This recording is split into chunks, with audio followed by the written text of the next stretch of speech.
যেই সব লোকজন লোভে পড়ে বিজেপিকে ভোট দিয়েছে, জাস্ট লোভে পড়ে,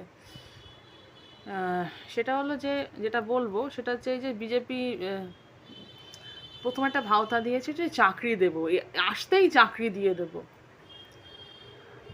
তারপর ভাতা বাড়িয়েছে, এই এই ধরনের লোভে মানুষ বিজেপিকে ভোট দিয়েছে।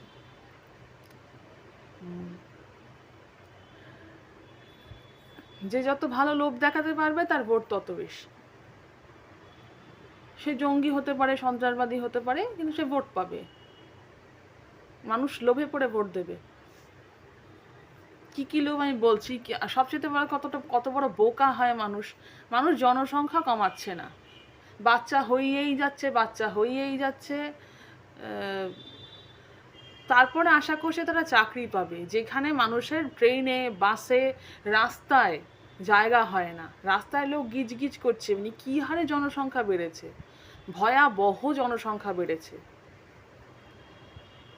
তো কলকাতা শহরে তো জনসংখ্যা বেড়েই যাচ্ছে। তার কারণ এখানে সুযোগ সুবিধা, যে কোনো রাজধানীতেই, যে কোনো ভারতীয় রাজধানীতেই জনসংখ্যা অতিরিক্ত বেশি, তার কারণ সুবিধাটা সেখানেই বেশি, চাকরি বাকরি পাওয়ার স্কোপ। আর ওখানে পপুলেশনটা বেশি বলে। পপুলেশন কেন বেশি? সুবিধার জন্য বেশি। যারা কলকাতায় থাকে তারা ম্যাক্সিমাম তো কলকাতার মানুষ না, কিন্তু তারা তো করে খাচ্ছে এখানে। ব্যাপারটা কি হয়ে যাচ্ছে? ব্যাপারটা হচ্ছে চাকরি কখনোই পাওয়া সম্ভব না যতদিন না জনসংখ্যা কমছে। এটা একটা সোজা সাপটা কথা। কিন্তু গভর্নমেন্ট সেটা কখনোই, কোনো গভর্নমেন্ট, কোনো পার্টি সেটা বলবে না। তার কারণ যে কোনো পার্টির ভোট ব্যাংক দরকার। মানুষকে যত বোকা বানিয়ে যাওয়া যাবে, যত বাচ্চা হয়ে যাওয়া যাবে, তত তার লাভ, যে কোনো পার্টির লাভ। তার ভোট দরকার। সে মানুষের সামনে গাজর ঝুলিয়ে মানুষকে গাধার দৌড় করাবে। এছাড়া কোনো পার্টির কোনো লক্ষ্য নেই। তার জন্য কোনো সরকারই এখন অবধি বলে না ইমিডিয়েট জনসংখ্যা কমান, নইলে কিন্তু চাকরি পাবেন না। সম্ভব না, এটা বাস্তব। কারণ প্রত্যেকে এখন বলছে, দেখছি ভাতা আমাদের চাই না, চাকরি দিন, চাকরি চাই, ভাতা চাই না। প্রথম কথা, সবাই কি চাকরি করার যোগ্যই তো না। আরেকটা কথা এখানে বলি, অযোগ্যরা চাকরি পাবে। কারণ আমি আগেও বলেছি, আবারও বলছি, এই যে আমি আমার সাবজেক্টে যদি বলি, আমার এরকম প্রচুর পিয়ার্স আছে যারা কিনা নেটে 178 স্কোর করে বসে আছে, অথচ সামনাসামনি ইন্টারভিউ নিলেই জাস্ট কিচ্ছু পারবে না। তার মানেটা কি? নেট তো লাখ। নেট হচ্ছে তোমার, আমি নেটের কথাই বলছি, কারণ আমার যেটা সেটা আমি বলবো। আমি যদি মিউজিকে মাস্টার্স করা, তাই বলছি, আমাকে পিএইচডি করতে হলে নেট লাগবে। বা আমি যদি লেকচারারশিপ করতে যাই, আমার নেট ক্র্যাক করতে লাগবে বা পিএইচডি করতে লাগবে, যে কোনো একটা। কথা হচ্ছে, আমারও তো আগে প্রচুর সিনিয়ররা সেখানে অ্যাপ্লাই করে রেখেছে। আর তারা আমার থেকে অযোগ্য হতে পারে, আমার থেকে সুযোগ্যও হতে পারে, কিন্তু আমি তো ক্রাইটেরিয়াতে পিছিয়ে গেছি। যদি বিজেপি সত্যি চায় যে মানুষ চাকরি পাবে, সবাই চাকরি পাবে, তাহলে তো মানে ক্রাইটেরিয়া তাকে কমাতে হবে, তাই না? তখন তার প্রশ্ন আসে, তো অযোগ্য লোকেরা চাকরি পেয়ে যাচ্ছে, তাহলে অযোগ্য লোকরা তো চাকরি চাইছে, সবাই চাকরি চায়, যোগ্য সবাই চাকরি চায়। কারণ এই দুনিয়ায় কিছু যদি না করতে পারে কেউ, তাকে চাকরিই করতে হয়। মানে আজকে যদি আমি চাকরি করি, তাহলে বুঝতে হবে আমি গান বাজনায় কিছু করতে পারিনি, তাই আমি চাকরি করছি। আরেকটা কথা এখানে বলবো যে গান বাজনার মাহলটাই পুরো নষ্ট হয়ে গেছে। যেই রবীন্দ্রসঙ্গীতের অনুষ্ঠান, রবীন্দ্র জয়ন্তী 9 তারিখে শুরু হয়ে 24 তারিখ অবধি হতো মমতা বন্দ্যোপাধ্যায়ের আমলে, তাতে অনেক হাজার শিল্পী গাইতো, আমি তার মধ্যে একজন। নজরুল গীতি আমার 20 আর 27 তারিখ আমার প্রোগ্রাম থাকতো প্রত্যেক বছর।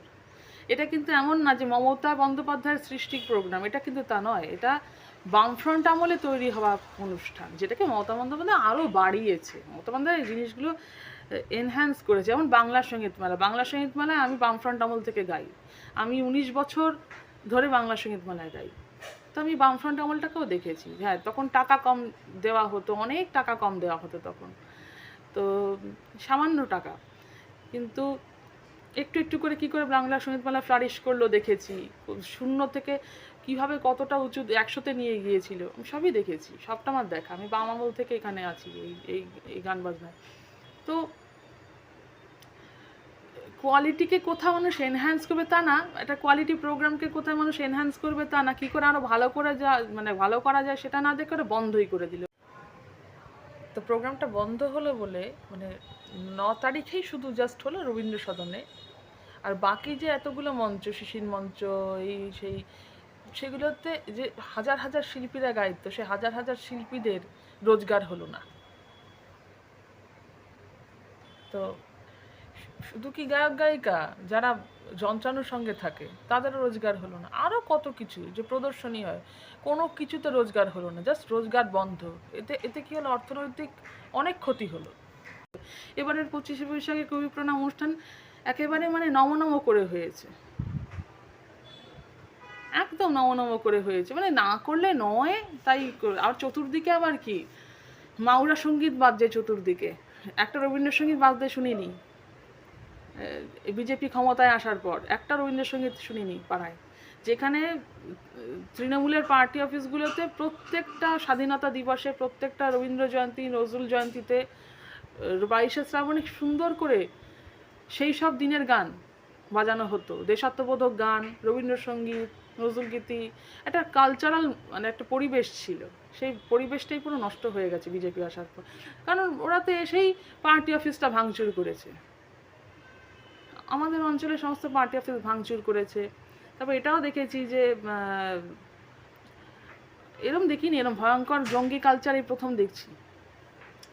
তো বিজেপি একটা হিন্দুত্ববাদী পার্টি যদি এরমই হয়, তাহলে আমাদের সংখ্যাগরিষ্ঠ মুসলমান হওয়াটাই ভালো। যেই ভয়টাই বিজেপি আনা হলো যে যাতে মুসলমান না বেড়ে যায়, যাতে হিন্দুরা বেড়ে যায়, হিন্দুরাই তো মুসলমান হয়ে গেছে। এটা মানে বিজেপিরা যেটা করে সেটাকে তো আরএসএস বিজেপির যেটা কাজ হচ্ছে ইসলামকে নকল করা, দুটো কাজ, এক হচ্ছে মমতা বন্দ্যোপাধ্যায়কে নকল করা, আর এক হচ্ছে ইসলামকে নকল করা, এই দুটো কাজ ওরা করে। মমতা বন্দ্যোপাধ্যায় যা যা করে গেছে, যত প্রকল্প যা কিছুতেই সেটাই বাড়িয়ে চাড়িয়ে, যেমন বেটি বাঁচা বেটি বাড়াও, সেটা একটা নকল রিমেক, মানে যত কিছু নিজের মস্তিষ্ক প্রসূত প্রকল্প মমতা বন্দ্যোপাধ্যায়ের, এই স্বাস্থ্যসাথী বলো, কন্যাশ্রী বলো, কি তোমার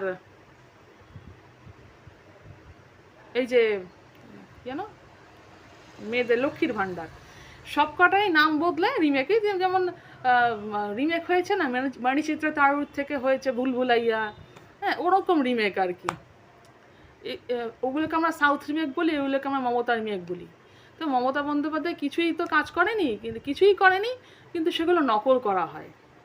আরেকটা জিনিস করা হয়, আমি সেদিনকে এমআর বাঙ্গুর হাসপাতালে গেছিলাম ভোটের রেজাল্টের পর, দেখছি যেখানে যেখানে মমতা বন্দ্যোপাধ্যায়ের নাম আছে ফলক, সে ফলকে সব নামগুলো ঢেকে দেওয়া হয়েছে, এখনো অবধি ঢাকা অবস্থায়।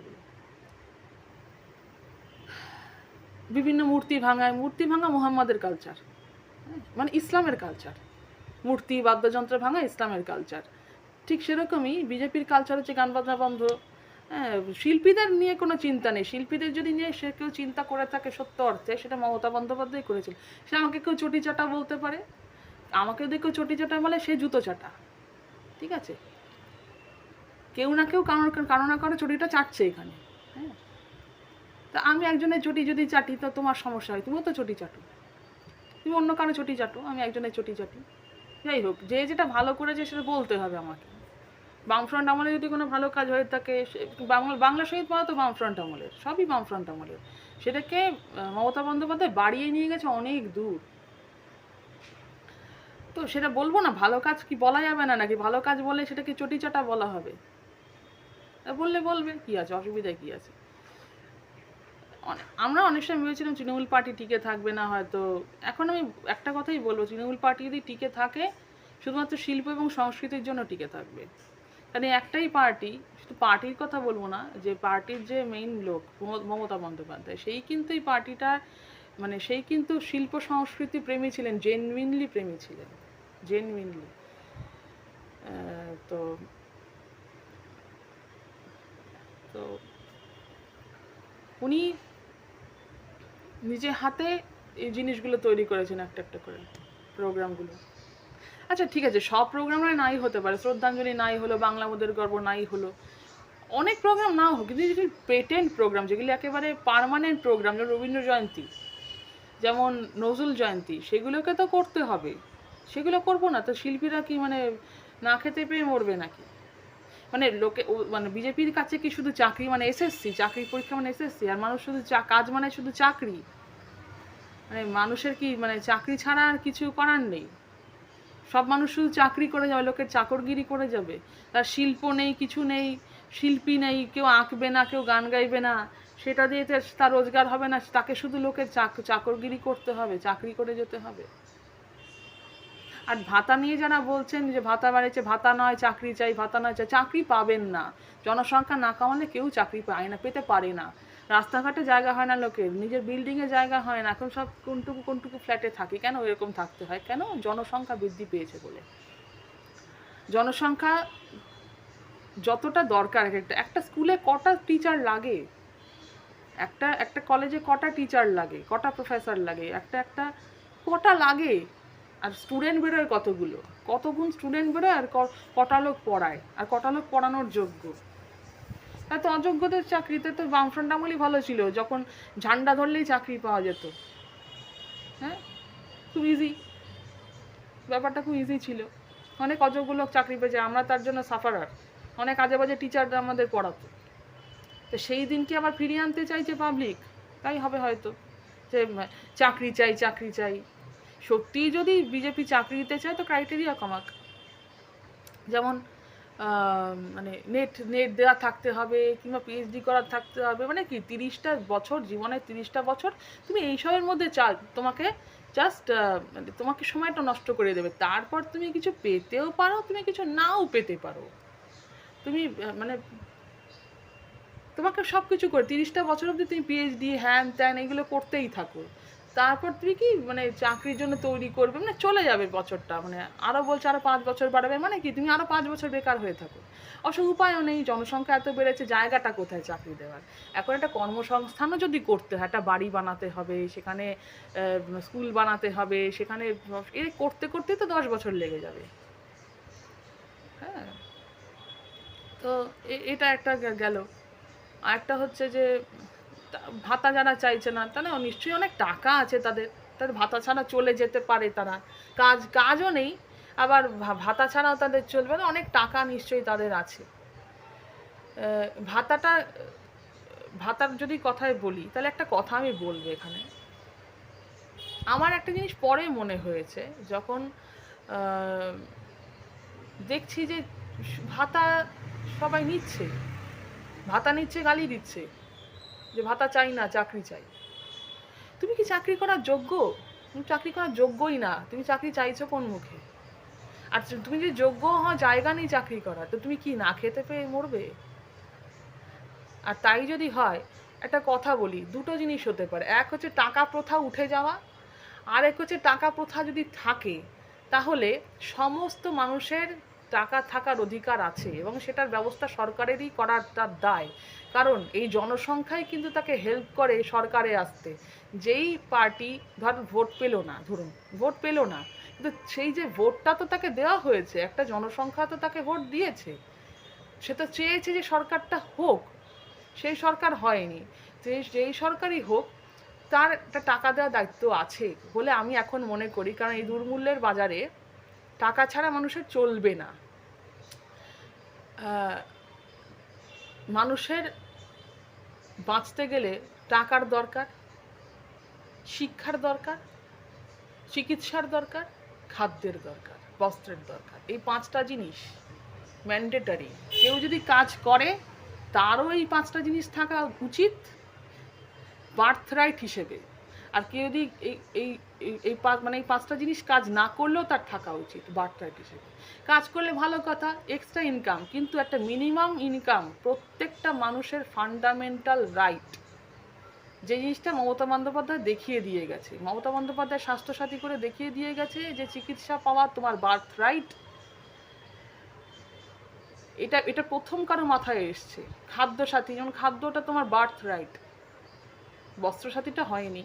যাই হোক, আমি এটা বলবো, এটা কেন মমতা বন্দ্যোপাধ্যায়ের কথা বলছি, পক্ষপাতিত্ব না করলে, আমি এরকম প্রচুর মানুষ দেখেছি যারা বামফ্রন্টে ভোট দেয়, যারা বামফ্রন্ট, তবুও তারা মমতার কথা বলে। তার কারণ তারা জেনুইন একটা স্টেটমেন্ট দেয় যে যে কাজ করেছে সে কাজটা বলতে হবে। যদি কাজ নাই করতো, বিজেপি রিমেক করছে কেন? এত রিমেক হলো কেন মমতা বন্দ্যোপাধ্যায় প্রকল্পের? হ্যাঁ, তো কেউ আমি ভালো খারাপে যাচ্ছি না, কে ভালো কে খারাপ আমি তার মধ্যে যাবই না। কে ভালো মুখ্যমন্ত্রী কে খারাপ মুখ্যমন্ত্রী আমার দরকারই নেই, কিন্তু কাজ কে করেছে সেটা দেখতে হবে। বামফ্রন্ট সরকারকে নিয়ে এখন লোকের পুরনো প্রেম জেগে উঠেছে। বলে রাখি, আমি বামফ্রন্ট সরকার আমলে স্কুলে পড়তাম, সরকারি স্কুলে পড়তাম। অনেক হচ্ছে শিক্ষার মান নেমে গেছে কেন, শিক্ষার মান নেমে গেছে কেন, এই নিয়ে আমার আগে একটা ভিডিও আছে। শিক্ষার মান দুটো কারণে নেমেছে। এক হচ্ছে সরকারি স্কুলে এই যে সর্বশিক্ষা সবার শিক্ষা সবার উন্নতি, সর্বশিক্ষা অভিযান চালু হয়েছিল বামফ্রন্ট আমলে। এইটা করতে গিয়ে কিন্তু শিক্ষার মানকে নামানো হয়েছে। তার সবচেয়ে বড় কারণ হচ্ছে যারা ফার্স্ট জেনারেশন পড়াশোনা করছে তারা কিন্তু অত্যন্ত হাই স্ট্যান্ডার্ড পড়াশোনা হজম করতে পারবে না। তারা এই ধরনের সাবস্ট্যান্ডার্ড পড়াশোনাই হজম করতে পারে না, তারা সাবস্ট্যান্ডার্ড পড়াশোনাই পারে না। আমার নিজের অভিজ্ঞতা থেকে আমি বলছি, একদমই সাবস্ট্যান্ডার্ড বই, একদমই সাবস্ট্যান্ডার্ড লেখা, একদমই সাবস্ট্যান্ডার্ড শিক্ষা, সেটাই এরা পারছে না। তো আমাদের স্ট্যান্ডার্ডটা কেন প্রাইভেট স্কুলের মতো করা যাচ্ছে না? বিকজ অফ প্রাইভেট স্কুলে যে ব্যাকগ্রাউন্ডের ছেলেমেয়েরা পড়ে, সরকারি স্কুলে সেই ব্যাকগ্রাউন্ডের ছেলেমেয়েরা পড়ে না।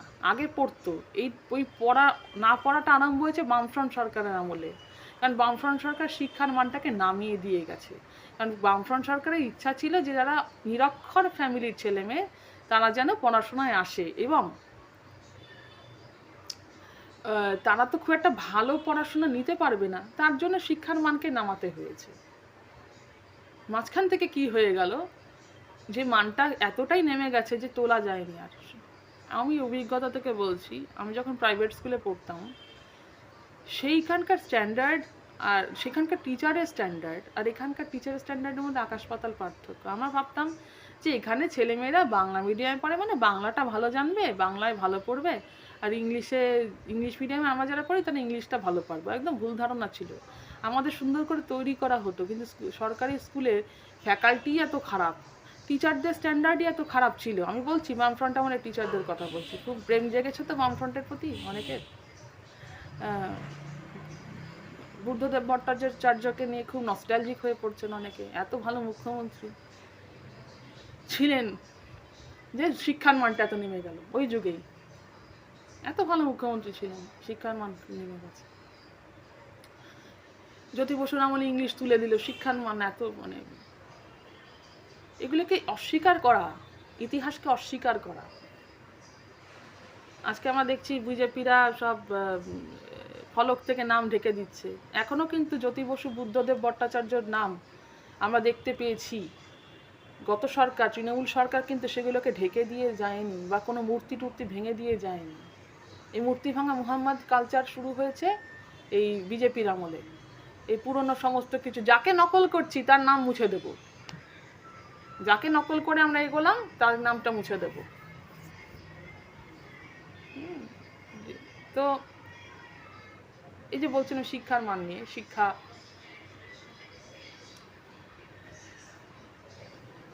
ইংলিশ মিডিয়ামে যে ইংলিশ পড়ায় তার ইংলিশ, আর বাংলা মিডিয়ামে যে ইংলিশ পড়ায় তার ইংলিশের মধ্যে আকাশ পাতাল পার্থক্য। বিশেষ করে বামফ্রন্ট আমলে যারা ছিল, ইভেন পরবর্তীকালে দেখেছি এসএসসি দিয়ে যারা এসছে তাদেরও স্ট্যান্ডার্ড এমন কিছু ভালো নয়, একেবারেই ভালো নয়, এরকম আছে একেবারেই ভালো নয়। তো মিথ্যা কথা বলতে হয় তো তাহলে যে না ভালো ভালো খুব ভালো এসএসসি দিয়ে এসছে দারুণ দুর্দান্ত, কিছু ফালতু, মোস্ট ফালতু, নো সাবস্ট্যান্ডার্ড। অঙ্ক লিখে যাচ্ছে, অঙ্ক বুঝতে পারছি না, কেউ পারছে না। আমি না হয় অঙ্কে খারাপ, আমার কথা বাদে কেউ পারছে না, এটা একটা গেল। আরেকটা কথা হচ্ছে যে ইংলিশের উচ্চারণ অত্যন্ত খাজা, মানে সাবস্ট্যান্ডার্ড, মানে ইংলিশ বলে মনে হয় না। তো সেই সব স্কুলে মানে কি পড়ার ভক্তিকারও থাকে নাকি বললে হবে? আমি পড়াবো আমার ছেলে মেয়েকে? পড়াবো না। আমার যদি ছেলে মেয়ে থাকে আমি কোনো তো আর আমি সত্যি জনসংখ্যা বাড়াতেও চাই না, সবচাইতে বড় কথা। এই দুনিয়াটা বাচ্চা জন্ম দেওয়ার জন্য নয়। হ্যাঁ, যাই হোক, তো এটা মানুষ বোঝে, অন্য কোনো প্রাণী বুঝুক না বুঝুক, আমরা তো মানুষ, আমরা তো বুঝি। অনেক কথা আজকে বলতে ইচ্ছা করে আর কি, মানে চাকরিটা হবে কি হবে, এটা এইটুকু তো মানুষের মিনিমাম বোধ থাকবে। হ্যাঁ, লোভে পড়ে বোকা হয়ে কাউকে ভোট দিয়ে দিলাম, শান্তির বাতাবরণটা নষ্ট করলাম, মুহাম্মাদের রাজনীতি মানে শুরু হয়ে গেল, ভাঙাভাঙি আরম্ভ হয়ে গেল, হ্যাঁ, তালিবানি শাসন চলে এলো, সেটা মানুষের ভালো লেগেছে, মানুষ ভেবেছে, লোভে পড়ে এটা করেছে। আর আচ্ছে দিন আয়েঙ্গে, আচ্ছে দিন এসে গেছে। তো এই যে আমাদের সব যেন বলে, কি যেন বলছিলাম, অনেক কিছুই বলছিলাম, শিক্ষার মান নিয়ে বলছিলাম। তো এই কারণে শিক্ষার মান নেমে গেছে, ওটা তোলা যাবে না, শ্রেণী বিভাজন হয়ে গেছে। যে ভালো শিক্ষা চায়, ভালো মানের শিক্ষা চায়, সে অটোমেটিক্যালি প্রাইভেট স্কুল, ইভেন আমিও বলবো এখন তো ইংলিশ মিডিয়াম হয়ে গেছে, মমতার আমলে ইংলিশ মিডিয়াম হয়ে গেছে, তাতেও কি একটা প্রাইভেট স্কুলের ইংলিশ মিডিয়াম আর ইংলিশ মিডিয়াম এক হবে? হবে না, দুটো ফ্যামিলি ব্যাকগ্রাউন্ড আলাদা। হ্যাঁ, দুটো। তবে এইটুকু বলতে পারে অভিজ্ঞতা থেকে যে অ্যাজ পার চিকিৎসার দিক থেকে সরকারি হাসপাতাল মমতা বন্দ্যোপাধ্যায় যা করে দিয়ে গেছে। ও আরেকটা কথা, উনি তো প্রাইভেট ওষুধেরও দাম প্রচুর মাত্রায় কমিয়ে দিয়েছিলেন। যে ওষুধ আমাদের কিনতে অনেক কষ্ট হতো, সেই ওষুধ অনেক বছর ধরেই কম দামে মাঝখানে উনি চালু করলেন। তো এটা না হলো 10 বছর আগের কথা বলছি। তো উনি কিছু করেননি। সরকারি হাসপাতালে পাজা ওষুধ দিচ্ছে বিনা পয়সায়, তারপর বলছে একটা দুটো ওষুধ না পেলে পাবলিক তো ওষুধ পাওয়া যায় না। আরে আর কত দেবে তোকে? কোন সরকার এত ওষুধ দেবে? কেউ দেবে না। কি সুন্দর ক্যান্সারের চিকিৎসা হচ্ছে, আমি দেখছি স্বাস্থ্যসাথীতে কি সুন্দর। আমি আমি আমি কত সুযোগ সুবিধা পেয়েছি। হ্যাঁ, কিছু করেনি বলে মিথ্যা কথা বলা হয়। হ্যাঁ, আমি দেখবো, মানে আমি দেখেছি যে প্রাইভেট হসপিটালগুলো কীভাবে এক্সট্রা টাকা নেয়। হ্যাঁ, আরেকটা কথা বলবো, সেটা হচ্ছে সরকারি স্কুলে বেসরকারি স্কুলে স্ট্যান্ডার্ডের পার্থক্য দেখেছি, কিন্তু সরকারি হাসপাতালে বেসরকারি হাসপাতালের চিকিৎসায় আমি কোনো পার্থক্য দেখিনি। একদম সত্যি কথা বলছি।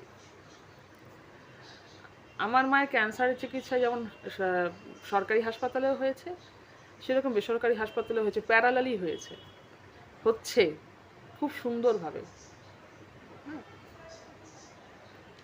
স্বাস্থ্যসাথী কিছু কিছু কর্পোরেট হসপিটাল নিচ্ছে, প্রাইভেট হসপিটাল নিচ্ছে, সেখানে দুর্দান্ত রেডিয়েশন পাচ্ছি।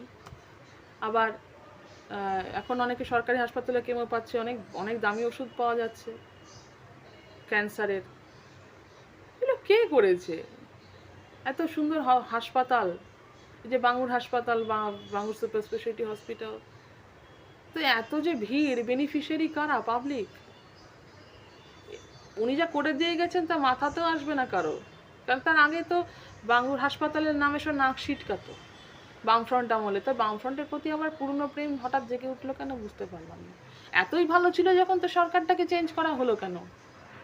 তাই না? অনেকে বলতে পারে তৃণমূল এতই ভালো ছিল যখন, তো সরকারটাকে চেঞ্জ করা হলো কেন? তৃণমূল চোর পার্টি, এই সেই সবাই চোর পার্টি। যদি তাই হয়, সবাই চোর পার্টি সবাই। আর আছে বিজেপি যে বলছে তৃণমূলদের নেবো না, তৃণমূলদের তাড়িয়ে দেবো, যারা এরকম করছে, তো বিজেপি পার্টিটাই বন্ধ হয়ে যাবে। মানে এত বিজেপি হলো কীভাবে? সিপিএম থেকে লোক গিয়ে বিজেপি হয়েছে, তৃণমূল থেকে লোক গিয়ে, তবে তো সংখ্যাগরিষ্ঠতা পেয়েছে। মানে কি, তুমি ভোট দেবে কিন্তু আমি তোমাকে রাখবো না।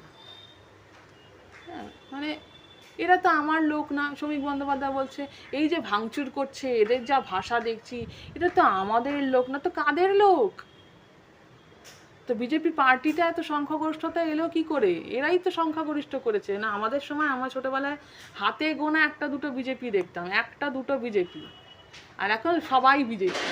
তারপর বলছে না তৃণমূলের লোকদের এখন নব্য বিজেপি কিছু এসছে, আমরা তাদের দেব না। তাই তো তোদের অস্তিত্বটাকে অস্বীকার করতে হয়। হ্যাঁ, এইসব মিথ্যা কথা লোককে বলে লাভ নেই, লোকে বুঝে গেছে। আর সবচেয়ে বড় মিথ্যা কথা, চাকরি দিয়ে দেবো। ভাতাটা রেখেছে তার কারণ কি? ভাতা, অনেকে বলছে ভাতা কেন রাখছেন, ভাতা কেন রাখছেন। ভাতা না রাখলে পাবলিক না খেতে পেয়ে মরবে, কারণ চাকরি দিতে পারবে না, এটা হচ্ছে সত্যি কথা। চাকরি দিলে অযোগ্যরা চাকরি পাবে, সে আবার বামফ্রন্ট আমলের মতো একটা ঝামেলা আরম্ভ হবে। আর আরেকটা জিনিসও চাকরি পাবে না, যে যার কাজ করে খাবে। হ্যাঁ, যেটা বলছিলাম, যে কাজ করে না তারও টাকা থাকতে হবে, যে কাজ করে তারও টাকা থাকতে হবে, এই কনসেপশনটা থাকা দরকার। সরকারের হাতে টাকা, ঠিক আছে, সরকার আরবিতে টাকা ছাপবে, পাবলিকের হাতে এমনি থাকবে। এটা হওয়া তো ভালো, এটা হওয়া কি খারাপ কিছু? যে মানুষের হাতে ফান্ডামেন্টাল কিছু টাকা থাকবে। আমার money is my birth right. হ্যাঁ, প্রত্যেকের হাতে একটা ফান্ডামেন্টাল টাকা থাকবে। এইবার সে বাড়াতে পারলে বাড়বে, না পারলে সে মিনিমাম ওই ওই টাকাটার মধ্যেই চলবে। ঠিক যেমন পেনশনভোগীরা চলে। একটা চাকরির পর দেখার একটা কথা বলি, সেটা হচ্ছে যে প্রাইভেট সেক্টরের তো যারা রিটায়ার করে তারা তো পেনশন পায় না, কিন্তু গভর্নমেন্ট সেক্টরে যারা কাজ করে তারা পেনশন পায়। তো সেই পেনশনটা তো একটা আম পাবলিকেরও পাওয়ার কথা, যে কোনো কাজ করে না, যে কোনো কাজ পায়নি, কাজ করতে চায় না, এরকম হয় না। কেউ কেউ তার মনের কাজটা করতে চায়। আমাদের এখানে প্রচুর মানুষ তো নৃত্যশিল্পী হতে চায়, গায়িকা হতে চায়, গায়ক হতে চায়, নায়ক হতে চায়। তো সবার দ্বারা তো হয়, তার মধ্যে তো দুর্নীতি আছে, সব জায়গাতে লবি আছে। সেটা পারলো না, সেটা পারলো না, তো তাকে তো খেতে হবে। সে তো সেই জিনিসটার প্রতি সারাটা জীবন ইনভেস্ট করেছে, গান শিখতে গিয়ে কিংবা অভিনয় করতে গিয়ে। সে তো যেমন থিয়েটার, তো এখানে রোজগারই হয় না, তো তার কি না খেতে পেয়ে মরবে?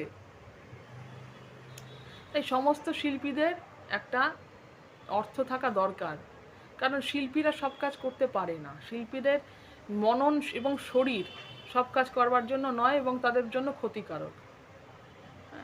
মানুষের যদি মিনিমাম একটা টাকা থাকে, তাহলে মানুষকে সুইসাইড করতে হবে না। তো সেটা যাতে না থাকে, অনেক সময় তো হয় যে কী করে চলবো, খেতে পাবো না, তাই সুইসাইড করছে মানুষ। সেটা বন্ধ হবে টাকা থাকলে। সবার হাতে টাকা থাকার দরকার। সে দায়িত্ব সরকারের, অবশ্যই থাকবে সে দায়িত্ব। হ্যাঁ, শুধু কাজ করলেই টাকা পাবো, তাছাড়া টাকা পাবো না, টাকা থাকবে না আমার, তাহলে টাকা প্রথাটা উঠিয়ে দেওয়া উচিত।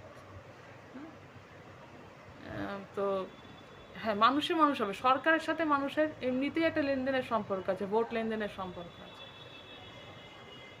এই সরকার চলছে, তো মানুষকে তো টাকা দিতেই হবে, টাকা থাকতে হবে মানুষের। ট্যাক্স দিচ্ছে সবচেয়ে বড়, যার কিছু নেই তাকেও ট্যাক্স দিতে হয় অনেক সময়। দেয় মানে অনেক সময় কি, মানে বাড়িতে ট্যাক্স, প্রপার্টি ট্যাক্স তো দিতেই হবে। তো যার ধরুন রোজগার নেই, হঠাৎ তার চাকরিটা চলে গেছে, বা তো সে ব্যবসাটা লস খেয়েছে, সে টাকাটা দেবে কোত্থেকে? সরকারকে তো হেল্প করতেই হবে, কারণ সরকার আমরা চালাই, তাই সরকার আমাদের চালাবে, দুজনকে দেখবে।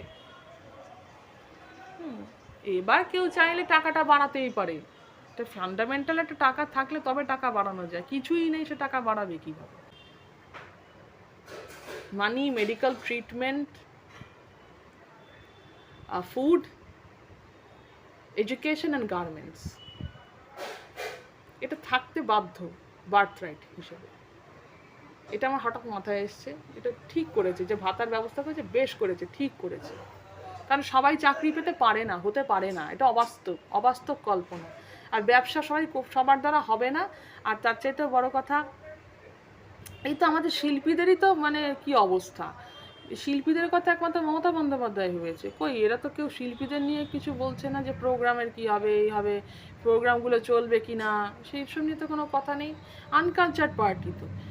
একটা পাড়া একটা রবীন্দ্রসঙ্গীত বাজালো না, আমি দেখছি রবীন্দ্রসঙ্গীত যেদিন হওয়ার কথা, রাস্তা দিয়ে সেদিন বিজেপিরা যাচ্ছে, কি গান বাজিয়ে, চাল চোর, তারপর কিছু ভোজপুরি গান বাজিয়ে র্যালি করে নিয়ে যাচ্ছে রবীন্দ্র জয়ন্তীর দিনে। তারপর সংস্কৃতি দেখাচ্ছে, সংস্কৃতি।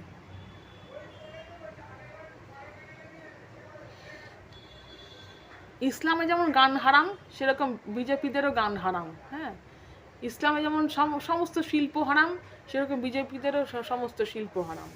ওদের শুধু মানে কাজ মানে এসএসসিটা প্রতি বছর হবে। মানে এত টিচার লাগাবে কোথায় ভাই, এত স্কুল কোথায়? আর স্কুল থাকলে স্টুডেন্ট নেই। আর তুমি যদি খুব হাই স্ট্যান্ডার্ড এডুকেশন দাও, এমনি স্কুল ছুট হয়ে পালিয়ে যাবে বাচ্চারা। হবে না। যেটা হয়ে গেছে, যে সর্বনাশটা হয়ে গেছে না, সেটাকে আর ফিরিয়ে আনা যাচ্ছে না, যাবে না। ফিরিয়ে আনতে গেলে সরকারও থাকবে না। পাবলিককে তো শান্ত করে রাখতে হবে না।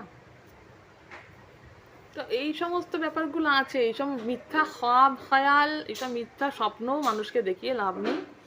আগে প্রথমে জনসংখ্যা কমাতে হবে, তবেই সব কিছুর উন্নতি হবে। এটাই হচ্ছে প্রথম এবং শেষ কথা, যেটা কোনো সরকার, কোনো পার্টি বলে না, বলবেও না। আমাদের অন্তত ভারতবর্ষে বলবে না।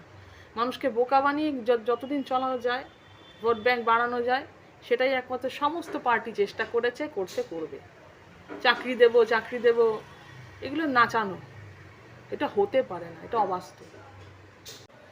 হ্যাঁ, আর সবাই চাকরি করবে কেন? সবচেয়ে বড় কথা, চাকরি সবার জন্য নয়, চাকরিও সবার জন্য নয়। কারণ সবার জন্য চাকরি নয়, তার কারণ আমি ব্যক্তিগতভাবে চাকরি করতে চাই না। আমি গায়িকা, আমি গান করে রোজগার করতে চাই।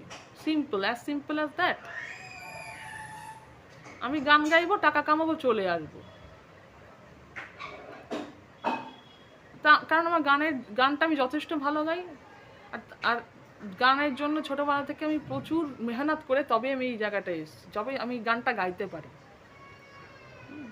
তো একজন গায়িকা কেন স্কুল টিচিং করবে? একজন গায়িকা কেন স্কুল টিচার হওয়ার জন্য তো ভালো গায়িকা হওয়ার দরকার পড়ে না। আমাদের স্কুলেও গানের টিচার ছিল, সে তো ভালো গায় না, সে তো গায়িকা হওয়ার যোগ্যতা রাখে না সেই অর্থে।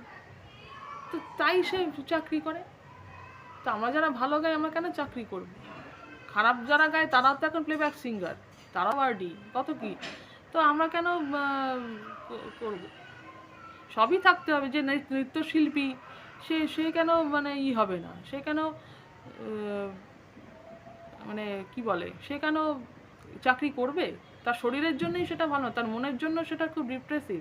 এরকম প্রচুর মানুষ আছে না, গভর্নমেন্ট এমপ্লয়ি, তবু তারা ভাবে সুইসাইড করবো। তার কারণ তার কাজটা তার জন্য নয়, সে বাধ্য হয়ে টাকার জন্য তাকে সেই কাজ করতে হয়। আমরা তো দেখতে পাচ্ছি অনেক দুর্নীতি হচ্ছে টাকার জন্যই। টাকাই তো অর্থমনর্থম কথাটা কি এমনি। এই টাকার জন্যই কিন্তু মানুষকে অনেক খারাপ কাজ, অনেক নোংরা কাজ করতে হয়, এবং মানুষকে অনেক নোংরা কাজ করতে বাধ্য করা হয় টাকার জন্য। কাজে একটা মিনিমাম টাকা যদি সরকার দেয়, তাদের অসুবিধাটা কোথায়? যে টাকার জন্য মানুষকে নিচ থেকে নিচ কাজ করতে হয়, লোকের বাড়ি বাসন মাজতে হয়, লোকের নোংরা পরিষ্কার করতে হয়, লোকের পেচ্ছাপ পায়খানা পরিষ্কার করতে হয়, হ্যাঁ, সেই টাকা যদি এমনি পাওয়া যায়, সেটা কি খুব খারাপ বিষয়? অবশ্যই ভালো বিষয়, অবশ্যই হেলদি। এতে মানুষের মেন্টাল হেলথ ভালো থাকে। অনেককে অনেক কাজ করতে হয় যেটার জন্য তার মেন্টাল হেলথ খারাপ হয়ে যায়। কেন করবে? সরকারের কি কোনো দায় নেই? শুধু ভোট দেব আর আমাকে খ্বাব দেখিয়ে যাবে চাকরি দেব। এটাকে রাজনীতি বলে না, এটাকে জনহিত বলে না। টাকা বাড়িয়ে সে বড় লোক হবে, সে ব্যবসা করুক, কি সে যাই করে পারুক, সে টাকাটা বাড়াতে পারে, নিজের টাকাটা। কিন্তু একটা ফান্ডামেন্টাল টাকা তো তার থাকতে হবে, যাতে সে অ্যাটলিস্ট মাংস না খাক, ডাল আলু সেদ্ধ খেয়ে থাকতে পারে, সেটা থাকা দরকার। এবার সে যদি পারে, সে ব্যবসা করলো, কি গান শেখালো, কি হঠাৎ করে খুব নাম করে গেল, সিঙ্গার হয়ে গেল, কি নায়ক হয়ে গেল, টাকা বাড়বে, কোটি টাকার মালিক হবে, সে তার ব্যক্তিগত ব্যাপার। কিন্তু একটা মিনিমাম ফান্ডামেন্টাল টাকা, যাতে রেগুলার লাইফ মানুষের চলতে, বাসের ভাড়া, সে গাড়ি কিনলো না, গাড়ি কিনতে পারবে না, যে গাড়ি কিনতে পারবে সে নিজের টাকায় গাড়ি কিনবে। তো যে কাজ করতে পারে না, আমার পয়েন্ট হচ্ছে যে কাজ করছে না বা কাজ পাচ্ছে না, তার কাছেও টাকা থাকতে বাধ্য, তার কাছে টাকা থাকবে। কারণ কেউ তাকে বিনা পয়সায় চাল ডাল নুন তেল কিছুই দেবে না। হয়তো এত রেশনে পেতে পারে, তো রেশনটা তো তাকে নিয়ে আসতে হবে একটা রিক্সা ভাড়া করে, সেই রিক্সা ভাড়াটা কে দেবে? তো এটা মিনিমাম একটা টাকা সবার থাকা উচিত বার্থ রাইট হিসেবে।